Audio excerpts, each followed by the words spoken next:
Bueno, qué pesar, habíamos comenzado con mucho interés nuestra respuesta y ahora estamos de nuevo con la oportunidad, con el privilegio de seguir contestando la pregunta.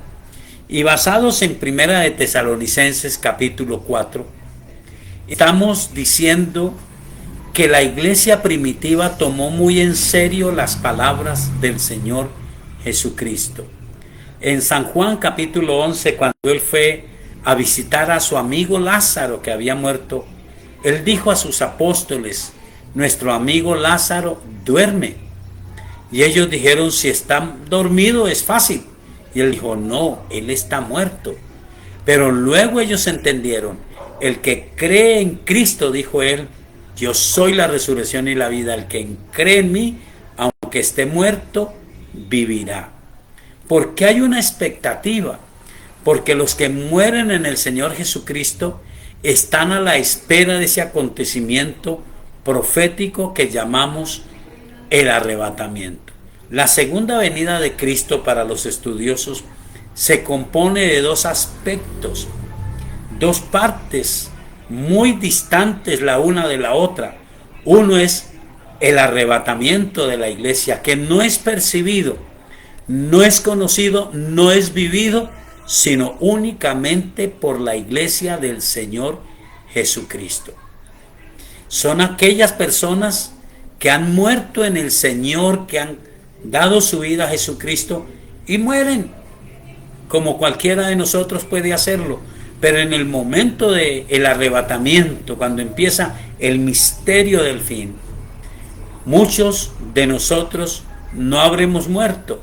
Entonces esos son los otros que serán arrebatados en un momento dado y recibiremos al Señor y estaremos allí para siempre. Sucederán cosas terribles en la tierra en ese momento, porque se levantará con la iglesia el Espíritu Santo y aquí quedará el caos, quedará la confusión. Algunos textos de la Biblia dicen que la gente irá de mar a mar buscando una palabra y no la encontrarán. Algunos aseguran que la Biblia va a desaparecer, otros dicen las Biblias se encontrarán, pero nadie entenderá lo escrito, porque el inspirador de la Escritura, el Espíritu Santo, será levantado junto con la iglesia. Un texto que nos afirma un poco y nos da detalles de este movimiento está en Primera de Corintios, el capítulo 15. Primera de Corintios, el capítulo 15, dice lo siguiente. El título es La resurrección de los muertos. Pero luego dice en el versículo 51, he aquí os digo un misterio, no todos dormiremos. En el término bíblico es morir físicamente. Pero como tenemos a Cristo, se cumplirá en nosotros esa palabra que él dijo: yo soy la resurrección y la vida. El que cree en mí, aunque esté muerto físicamente, vivirá, porque nuestro nombre está escrito en el libro de la vida, porque la presencia del Espíritu de Dios en nosotros vivificará nuestros cuerpos mortales. Miremos lo que dice: he aquí os digo un misterio, no todos dormiremos, pero todos seremos transformados en un momento, en un abrir y cerrar de ojos, a la final trompeta, porque se tocará la trompeta y los muertos serán resucitados incorruptibles. ¿Cuáles muertos? Los que murieron en el Señor Jesucristo. Los muertos serán resucitados incorruptibles y nosotros seremos transformados. Porque es necesario que esto corruptible se vista de incorrupción y esto mortal se vista de inmortalidad. Y cuando esto corruptible se haya vestido de incorrupción y esto mortal se haya vestido de inmortalidad, entonces se cumplirá la palabra que está escrita: sorbida es la muerte en victoria. ¿Dónde está, oh muerte, tu aguijón? ¿Dónde, oh sepulcro, tu victoria? Ya que el aguijón de la muerte es el pecado y el poder del pecado la ley, mas gracias sean dadas a Dios que nos da la victoria por medio de nuestro Señor Jesucristo. Así que, hermanos míos, amados, estad firmes y constantes creciendo en la obra del Señor, siempre sabiendo que vuestro trabajo en el Señor no es en vano. Esta es una promesa de Dios que se ha de cumplir y que lo único que tenemos para determinar el tiempo es el observar, como dijo él, todo lo que está sucediendo, especialmente lo que sucede con Israel, pero todos los acontecimientos proféticos. Y podemos decir, como dice la Escritura, hoy, este año 2025 está más cerca de nuestra redención que el día que creímos. Se cumplirá, llegará el momento. Así que él dice, consuélesen si alguien ha perdido un ser querido y murió en Cristo, resucitará. Cuando suene la final trompeta, los muertos en Cristo resucitarán primero, y nosotros, los que habremos quedado, los que no hemos muerto, que estemos vivos en ese momento, seremos transformados. ¿En cuánto tiempo? En un abrir y cerrar de ojos. No hay espacio para prepararnos. Tenemos que estar preparados. Tenemos que estar allí en la presencia de Dios diciéndole, Señor, ayúdame, yo quiero serte fiel, permíteme cada día superarme, mejorar. Entonces, para responder a la pregunta, los que duermen son los que mueren creyendo en el Señor Jesucristo, siendo fieles a Él, y los que demás, los que serán arrebatados, son los que están en el Señor Jesucristo, y en el momento de esos dos acontecimientos, entonces serán levantados al cielo. Por eso se llama arrebatamiento. En el aire, dice Primera de Tesalonicenses, recibiremos al Señor y allí estaremos con Él para siempre. Es una serie de acontecimientos que los llamamos los acontecimientos proféticos de la segunda venida de Cristo. Todo lo que llamamos escatología, la profecía final. Pero ahora estamos en esta tierra, y si morimos, debemos de morir en Cristo, y si se va un familiar, seguiremos en Cristo, porque hay una promesa. Los muertos resucitarán primero, y nosotros seremos transformados y arrebatados con ellos, y estaremos con el Señor. El Señor le bendiga, y sea que usted o yo muramos, digamos como lo dice la Biblia, durmamos, o sea que usted y yo quedemos, nos veremos en el arrebatamiento. Dios le bendiga. Espero haber contestado la pregunta. La segunda pregunta dice así: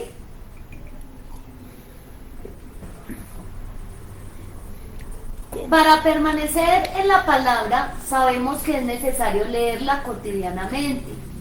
Además de eso, ¿qué más necesitamos? Bueno, para permanecer en la palabra, ¿qué más necesitamos? Aparte de leerla. En Primera de Tesalonicenses, en el capítulo 1, aparece un texto bíblico, creo que es en el capítulo 1, donde el apóstol Pablo habla de, capítulo 2, perdón, cómo los de Tesalónica recibieron la palabra de Dios. Aquí es importante saber nosotros cómo hemos oído, cómo hemos escuchado y cómo hemos asimilado la palabra, para que se pueda cumplir en nosotros lo que dice Primera de Timoteo capítulo 3, versículo 14. Permanece en aquello de lo que te has persuadido y creído. Entonces, mire cómo recibieron ellos la palabra. Primera de Tesalonicenses capítulo 2, versículo 13. Por lo cual también nosotros sin cesar damos gracias a Dios de que cuando recibisteis la palabra de Dios que oísteis de nosotros, la recibisteis no como palabra de hombres, sino según es en verdad la palabra de Dios, la cual actúa en vosotros los creyentes. Porque vosotros, hermanos, vinisteis a ser imitadores de las iglesias de Dios en Cristo Jesús que están en Judea. Bueno, interesante todo lo que sigue diciendo. Pero recuerde que los de Tesalónica se apartaron de sus malas costumbres, de sus idolatrías, y ahora le servían a Dios y estaban esperando de lo que acabamos de hablar, la segunda venida de Cristo. Entonces ellos recibieron la palabra como palabra de Dios. Hay que buscar en oración, en convicción en el corazón, la certeza de que lo que está en la Sagrada Escritura es la palabra de Dios. Dios usa hombres. Todos nosotros hemos sido instruidos por un hombre o por una mujer de parte de Dios. Pero todos hemos tomado certeza, convicción de que la Sagrada Escritura es la que contiene las verdades profundas de Dios. Entonces, primero hay que tener en el corazón la expectativa de que todo lo que está en la Sagrada Escritura es de parte de Dios. Luego nosotros necesitamos, y lo hacemos en un ejercicio con las manos, decimos que la palabra de Dios se debe de oír. Ahí empieza, usted escuchó. Muy pocas personas he escuchado, algunos tienen una visión de cómo Dios se les reveló, cómo Dios les confió su palabra, personas con un llamamiento especial, pero la gran mayoría, por no decir todos, alguien nos habló del Señor. Hay personas que dicen, no, a mí no me habló nadie. Sí le habló a alguien, pero usted rechazó, usted escuchó, usted tuvo un poquito de desconfianza y finalmente usted reconoció que lo que había oído es cierto y escudriñó la Escritura y se convenció. Oír, hay que oírla. Hay que oírla. Hay que leerla o estudiarla. Hay que leerla o estudiarla. Pero el dedo del corazón es el centro de la palabra. Hay que meditarla. Meditarla es aplicarla a las acciones de la vida. Cuando usted lee la Biblia, lee algo de historia, lee algo de geografía, lee algo de los misterios de Dios, pero recuerde, siempre aplicamos San Juan 20, 30 y 31, las cosas que se escribieron fueron las que Dios consideró necesarias para que nosotros pudiésemos creer en Él y tener con firmeza la vida eterna. Entonces hay que meditarla, eso es aplicarla a la vida diaria. Necesitamos meditar la preciosa palabra de Dios. Necesitamos meditarla. Necesitamos memorizarla. Es extraño. No es tan necesario tener una memoria prodigiosa en que usted sepa dónde dice, cómo exactamente lo dice. Puede que conozco muchas personas que no recuerdan el texto, pero saben, la Biblia dice así, porque al meditar eso se sembró en su corazón. Ellos saben lo que no pueden y no deben permitir en sus vidas y lo que pueden creer y esperar en Dios porque lo meditaron. Pero es importante memorizarla. Recordarla, memorizarla es recordarla. Recuerde la Escritura en los momentos difíciles, en los momentos buenos, donde está la alegría, está el corazón desbordado de felicidad. En los extremos emocionales, tenga en cuenta la palabra de Dios. Y si usted tiene capacidad de memorizarla, entonces memorícela. Pero lo que agarra, lo que hace firme la palabra es que usted la practique, que no se permita el lujo, como es modernamente, de ser un oidor olvidadizo de la palabra, sino alguien que la pone en práctica. En todas las labores humanas hay una necesidad de unir la teoría a la práctica. ¿Cómo se une la teoría a la práctica? Usted se sienta en un aula, escribe fórmulas matemáticas, cualquiera que sea su profesión, aún en el SENA, que es tan famoso en nuestra querida Colombia, usted escribe pormenores, conoce la maquinaria, las herramientas, pero solamente cuando usted ejecuta, cuando usted hace, es que usted aprende los principios y los secretos del trabajo práctico. Así es la vida espiritual. Entonces recuerde, ¿qué más hay que hacer? Hay que oírla, por eso nos congregamos. Hay que leerla o estudiarla. Hay que meditarla. Hay que memorizarla y hay que ponerla en práctica. Entonces usted recibirá la bendición que el apóstol Pablo les da a los de Tesalónica. Mire en el capítulo 1 lo que él dice que era la bendición de ellos. Dice: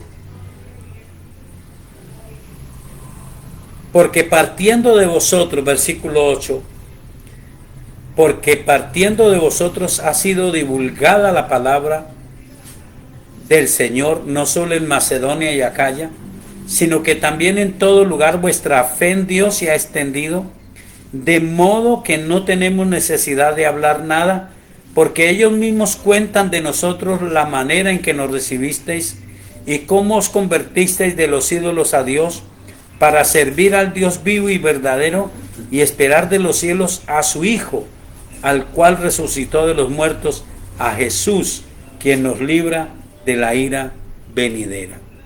La misma gente decía: estos se convirtieron, estos de verdad encontraron al Señor Jesucristo.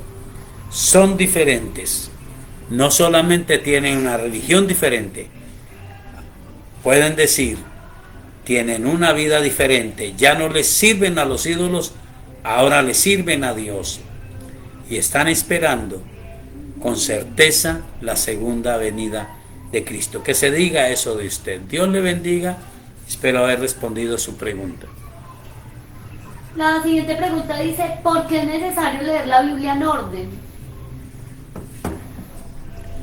Bueno, hay un principio espiritual. Permítame decir, nosotros, los que estudiamos la Biblia, al mirar algunos textos bíblicos, decimos que la vida espiritual es muy comparable, es muy semejante a la vida humana. Los niños no son capaces de caminar, pero se espera que el niño va teniendo un desarrollo normal y natural y va aprendiendo. No solamente cuando usted va al pediatra y su niño tiene X meses o años, él le pregunta: ¿ya hace esto? Y hay veces hay personas que dicen: sí, pero es que ya tiene tanto y el hijo de mi hermana andó. No se preocupe, hace esto.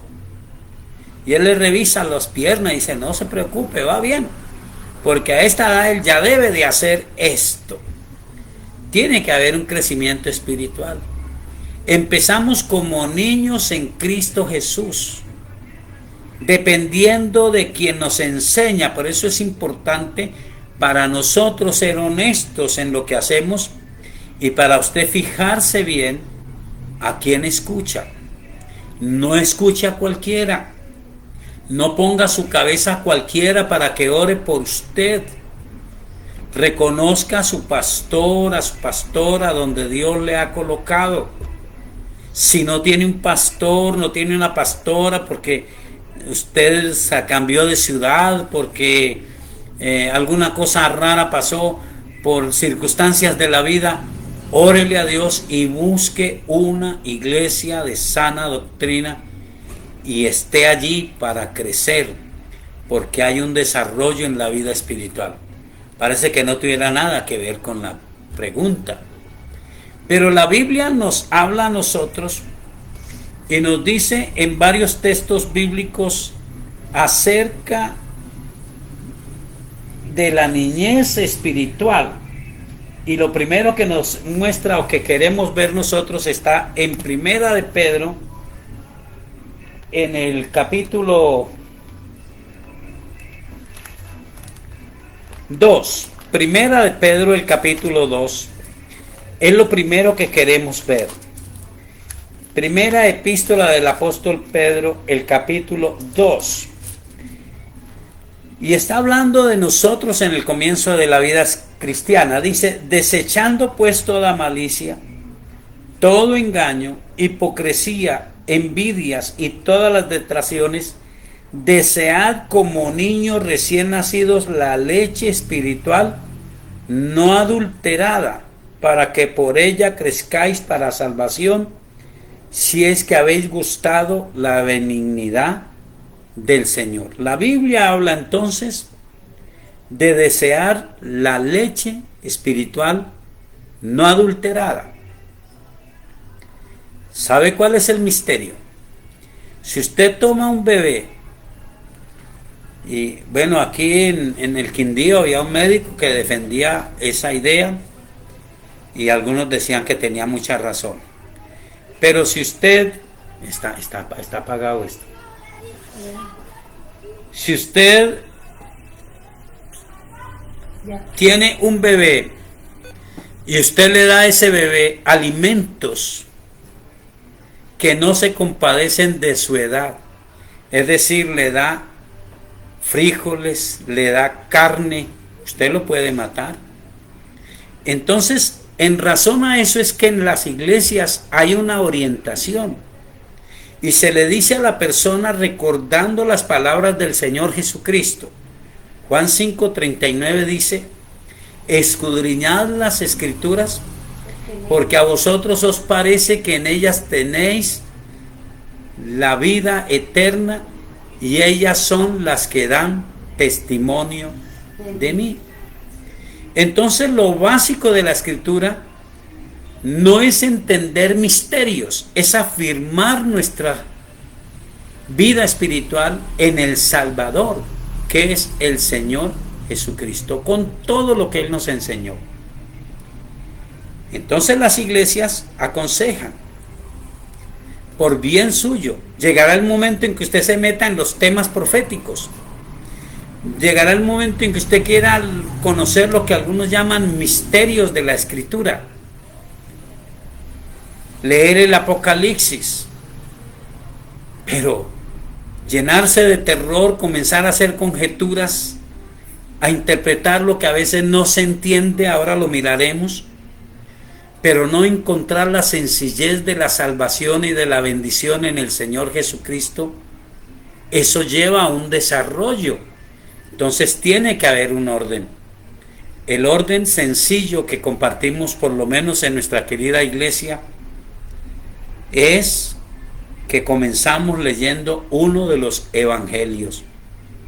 Y como no ignoramos nada de la Sagrada Escritura, para nosotros es de Dios el Antiguo Testamento como el Nuevo Testamento. Nosotros sabemos que el Nuevo Testamento es el que nos habla del Señor Jesucristo. Y los libros del Nuevo Testamento nos hablan de la doctrina, de la historia, como se formó la iglesia, de la doctrina que creyó la iglesia cristiana, que le fue revelada por Dios. Pero el Antiguo Testamento es el trato de Dios con hombres de Él que prepararon, por decirlo así, el camino para el Salvador, el Señor Jesucristo. Entonces nosotros decimos, si usted empieza a leer el Antiguo Testamento habrá cosas interesantes, pero su corazón se tiene que afirmar en el Salvador. Y es más, si usted lee el libro de los Hebreos y el libro de Gálatas, usted va a entender todo lo que no se entiende acerca de la ley, lo va a entender.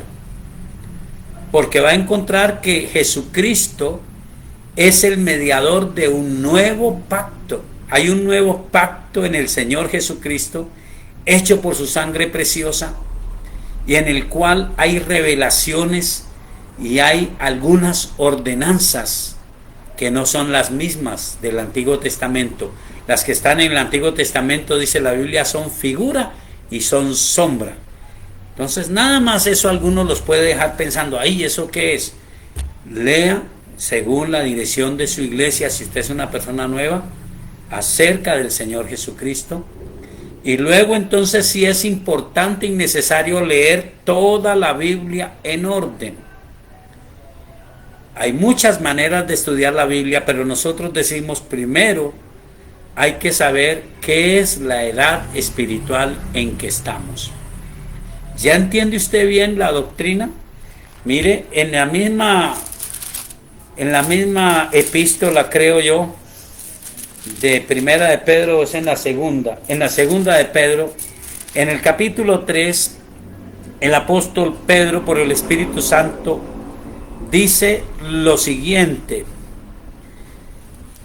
El versículo 16 o 13. Todo es interesante. El versículo 15 dice: y tened entendido que la paciencia de nuestro Señor es para salvación, como también nuestro amado hermano Pablo, según la sabiduría que le ha sido dada, os ha escrito casi en todas sus epístolas, hablando en ellas de estas cosas, entre las cuales hay algunas difíciles de entender. Note esto: las cuales los indoctos, o sea, los que no saben, e inconstantes, tuercen, como también las otras escrituras, para su propia perdición. Entonces aquí la Biblia habla de dos personas: indoctos, el que no sabe, y el inconstante, el que siempre está comenzando y nunca llega al conocimiento de la verdad. Siempre está empezando, con el agravante que en nuestro tiempo hay muchos que creen que saben, pero la Biblia dice que ni siquiera conocen lo que dicen que saben y afirman. Entonces hay que cuidar. En el libro de los Hebreos, que también es un libro interesante, en el capítulo 5 nos da un breve vislumbre de lo que es este crecimiento espiritual.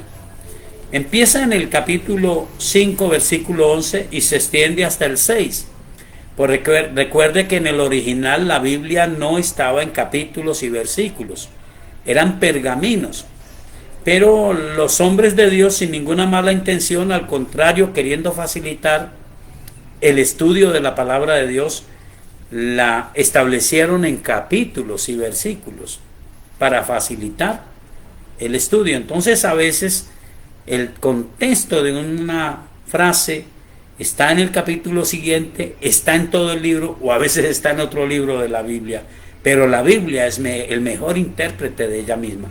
Dice el versículo 11, y aquí tiene que mirarlo usted con seriedad: acerca de esto tenemos mucho que decir y difícil de explicar, por cuanto os habéis hecho tardos para oír, porque debiendo ser ya maestros después de tanto tiempo, tenéis necesidad de que se os vuelva a enseñar cuáles son los primeros rudimentos de las palabras de Dios. Y habéis llegado a ser tales que tenéis necesidad de leche y no de alimento sólido. Y todo aquel que participa de la leche es inexperto en la palabra de justicia, porque es niño. Pero el alimento sólido es para los que han alcanzado madurez, para los que por el uso tienen los sentidos ejercitados en el discernimiento del bien y del mal.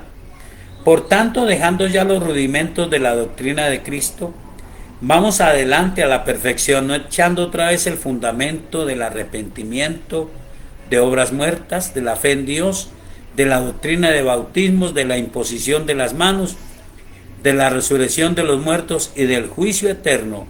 Y esto haremos si Dios en verdad lo permite. Entonces, Ellos procuraban leer las epístolas de un lugar al otro, no como nosotros que ahora la tenemos todo en un solo volumen. Qué gran ventaja la que tenemos. Ellos tenían la misma expectativa y la rogaban y la suplicaban de la dirección del Espíritu Santo. Ellos gozaban de hombres honestos que amaban la obra y amaban a Dios y les enseñaban. Nosotros también tenemos hombres y mujeres honestas, y yo agradezco a Dios pertenecer a la iglesia cuadrangular, porque jamás me han dicho somos la única iglesia. Al contrario, en mi corazón está la convicción, la iglesia cuadrangular es una excelente iglesia, pero hay muchísimas otras excelentes iglesias del Señor, que cada uno tiene una labor, cada uno tiene una responsabilidad, cada uno le dará cuentas a Dios, pero todos tenemos la buena intención. Así que tenemos que tener una serie de enseñanzas básicas y usaremos la Biblia, pero para conocer toda la Escritura comenzamos en el orden: los evangelios, la historia de la iglesia, la doctrina de la iglesia, y luego entonces pasaremos al Antiguo Testamento. Algo otros pastores lo hacen alternado, leen unos libros del Nuevo Testamento, leen otros del Antiguo Testamento. Algunas iglesias dicen hay 31 proverbios, hay un proverbio para cada día. No hay ningún pecado en eso. En nuestra convicción, la gente primero debe de comenzar a leer de primera mano uno de los evangelios, o todos, pero si es en la premura que hay ahora, uno de los evangelios, y luego la historia de la iglesia y la doctrina de la iglesia. Intercalado hay clases de formación, hay escuelas de formación, hay cultos especiales donde se desarrollan los temas que hemos enunciado. La gente le gusta más lo espectacular, hay gente que le gusta lo profético, hay gente que le gusta la liberación es de Dios y es buena, pero usted tiene responsabilidad en la liberación. No es solamente que alguien le imponga la mano, eche fuera a los demonios y usted sale de la confraternidad, sale del encuentro y vuelve y se abraza con el demonio. Así no es. Es que usted lo identifica, usted lo puede rechazar porque usted se somete a Dios. Entonces espero haber contestado la pregunta. Esa es la razón de tener un orden. Hay enseñanzas que son difíciles de entender y que los indoctos e inconstantes tuercen. Por eso tiene que haber un crecimiento, y en la medida de ese crecimiento que lo muestra la madurez espiritual, entonces las personas irán formándose en el Señor. Bueno, creo que con este espacio ya completamos el tiempo. Muy agradecido a Dios por haber permitido, no sabemos qué pasó, pero ya pudimos terminar. Recuerde que mañana tenemos su programa La Hora de Poder. Hemos tenido también por el invierno unos problemas en la emisora, las aplicaciones no sirven todavía, pero esperamos, están trabajando en ello. Debemos de orar para que la aplicación pueda servirnos a los que están en otras ciudades, en otras naciones. En la medida que ellos nos pasen los audios editados, tendremos todo el gusto de enviarlos si usted lo solicita. Le espero mañana, si lo puede hacer, 5 de la mañana, por Sul de Maida Radio 106.9 FM en la ciudad de Armenia. Oremos a Dios. Soberano Señor, muchas gracias por tu palabra, por cada pregunta, Señor, por cada respuesta que nos has dado. Espero, Espíritu Santo, que tú la impongas en nuestro corazón, la grabes allí, y que nunca se nos olvide cada uno de estos principios espirituales. Gracias, Señor, por las preguntas razonables que hubieron hoy. Te pido que bendigas a mis hermanos y hermanas en la fe, que tengamos una excelente noche y que nos libres de toda catástrofe y de toda desgracia en el nombre del Señor Jesucristo. Amén. Amén. Una excelente noche para todos. Amén.